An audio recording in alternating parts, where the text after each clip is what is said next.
अभिवादन स्वीकार करें दोस्तों गणेश बम का।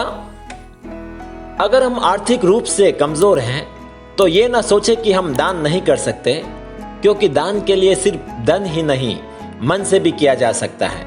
रूबरू होते हैं एक कहानी के माध्यम से।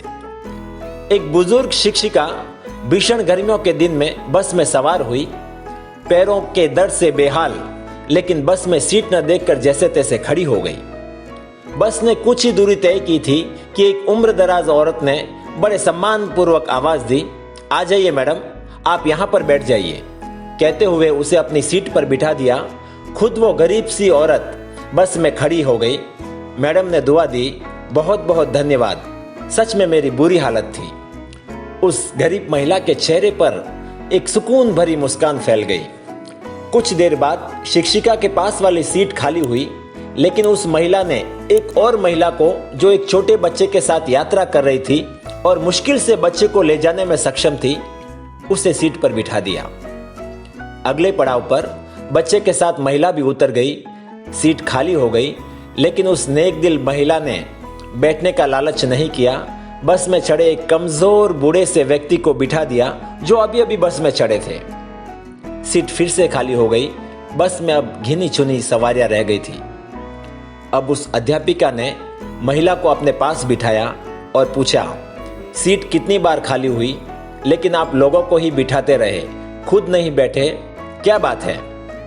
महिला ने बड़े सम्मान पूर्वक कहा, मैडम, मैं एक गरीब परिवार से हूं, मेरे पास इतने पैसे नहीं हैं कि मैं कुछ दान कर सकूं, तो मैं क्या करती हूं, कहीं आते जाते रास्ते के बीच पड़े पत्थर को उठाकर एक तरफ कर देती हूं ताकि कोई गिरे नहीं। कभी किसी प्यासे को पानी पिला देती हूं, कभी बस में किसी के लिए सीट छोड़ देती हूं।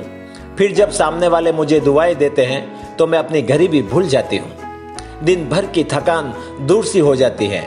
और तो और जब मैं दोपहर में रोटी खाने के लिए बाहर बेंच पर बैठती हूं तो ये पंछी चिड़िया पास में आकर बैठ जाते हैं। उन्हें छोटे छोटे टुकड़े करके रोटी डाल देती हूं। जब वे खुशी से चिल्लाते हैं तो उन भगवान के प्रिय जीवों को देखकर मेरा पेट भर सा जाता है। पैसा धेला ना सही, सोचती हूं दुआएं तो मिल जाती हैं, वैसे हमें लेकर भी क्या जाना है यहां से। शिक्षिका उस महिला की बात को सुनकर अवाक सी रह गई। एक अनपढ़ सी दिखने वाली महिला इतना बड़ा पाठ जो पढ़ा गई थी उसे।